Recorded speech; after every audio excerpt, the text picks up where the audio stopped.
look, I'm a humble guy. I'm a very humble guy. I'm an old school guy. I'm an old school humble guy. I think I'm consistent in that regard. I'm railing up against the shift and the baseball openers instead of starters. I just love old school sports stories. We do old gen stats here, right? Where we look at... We haven't done one in a while. We haven't done those in a while. We do old gen stats, like straight stuff, like runs batted in, touchdowns, like those like I'm an old school humble guy. I don't like showing up the opponent. I don't like spiking the football. You know what I mean? Like, I don't like doing that, but I am also the host of a show like this one. So it's a great day. We have your own logo. When you can sit in a chair on a show like this, wading into the deep end of the pool in sports talk radio between 12 to 3 Eastern time. There's lots of competition. I kind of sound like an airplane pilot when I say you have many different choices for your sports and entertainment, sports talk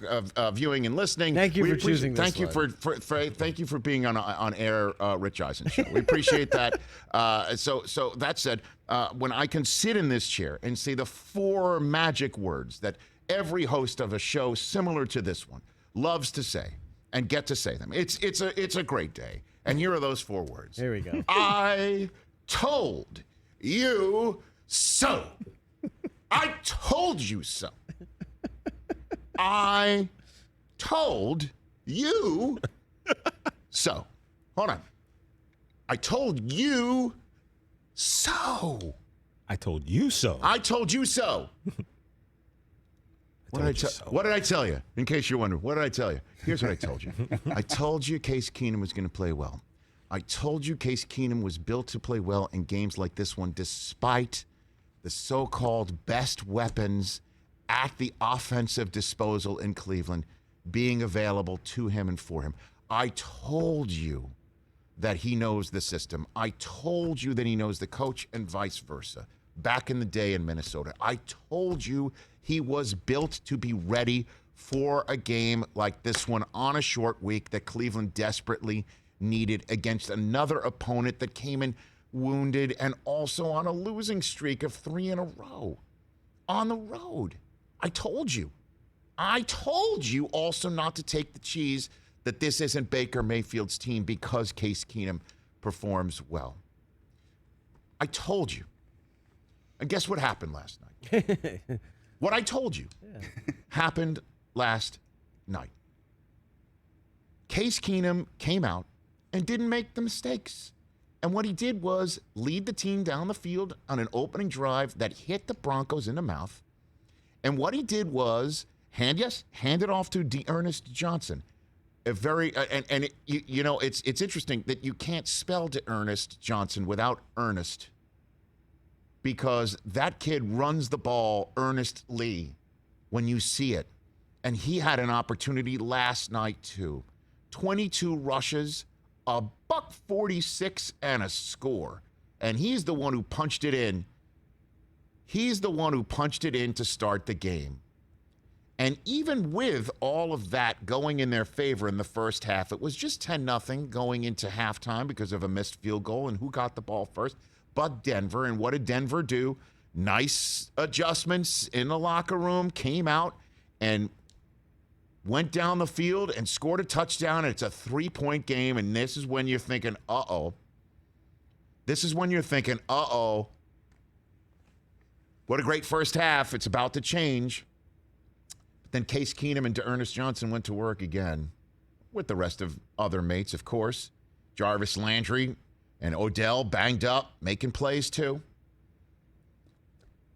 And a 13-play, 75-yard drive ensued. In the 12th play of that drive was the one that leaps out at me, a 4th and 3, and Keenum runs it himself up the middle, makes a move, and does his best despite being corralled by the Denver defense to stretch it out and almost fumbled it.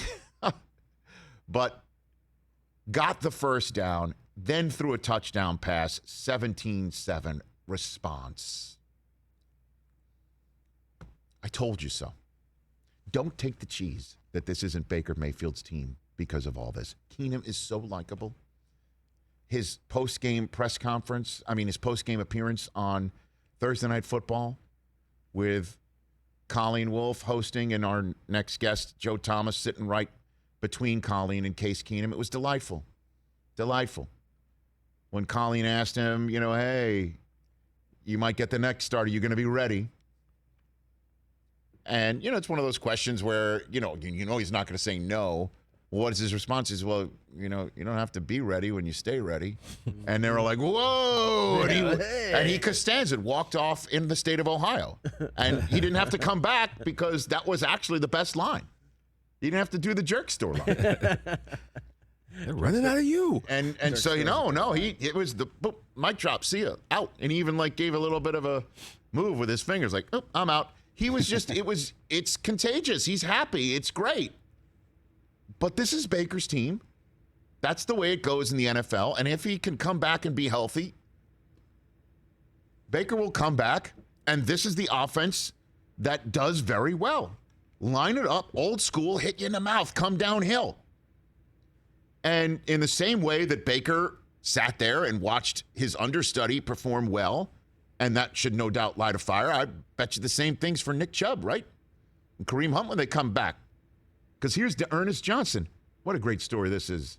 If everybody doesn't know the story about DeErnest Johnson, he was direct messaging teams in the AAF, the defunct AAF that played about only a few games, saying, I need an opportunity. I'm a kid who deserves an opportunity. He's going on social media, direct sliding into eventually defunct secondary football leagues DMs. And now he's got an opportunity to be a starter in the NFL against the Denver Broncos. And Von Miller, who said after the game, when he left the game due to injury, said he was fine. The only thing that hurt him was his pride because he said he talked S before the game, and we all know that he did. 22 for $146 and a score. Well done, Cleveland. Impressive, man. Well done, Cleveland. And it was a win all around. The Cleveland Browns get that W. They're 4-3. They're on their mini bye. Let's get everyone healthy because there's the Steelers and the Bengals coming up. Steelers at home to finish up a 3-game homestand. And the Bengals, who take on the Ravens this week. We're about to get the AFC North, the old AFC North round robins coming up. And everyone's either 500 or better in this division. And so got to get healthy. Baker Mayfield, as Jay Glazer reported on the pregame show last night, has the old broken humerus. I'll be honest with you, I had to Google it. I had to Google, where's that humerus bone? It is the bone from your elbow up to your shoulder. Yeah, the upper. And apparently the top of it is broken, right around where his shoulder got separated. And that broken bone needs to heal before he gets out there. Doesn't sound humorous at all. Nah, it does not. Well done. Hey-o. Thanks. So I don't know if that's something that can heal between now and the Steeler game. Looks like Case Keenum might have to stay ready. Mm-hmm. And he might perform well. He's going to perform well against the Steelers too, I think. But you could see this is the offense that they like to run. Doesn't really ring up 400 yards passing. You know what I mean? It doesn't seem like that's what you're going to get with this offense when it's working. And the defense has to play well when it's working, too. And the defense did its job last night as well. Good job, Cleveland Browns. Win for you. Good job, Cleveland Browns fans. Win for you. And it's a win for me. I'm not going to lie. That's a dub for the Rich Eisen Show. I told you so. I mean, don't be so aggressive with it. I have to be. I'm sorry. You know what I mean? It's just like, hey, I told you so. I've had a lot of cup of coffee. I don't do this a lot. I don't come here and do this a lot. I know, but... This is the Rich Eisen Show. Yeah. Hey, you watched all the way to the end. Thanks for that. Watch more right here.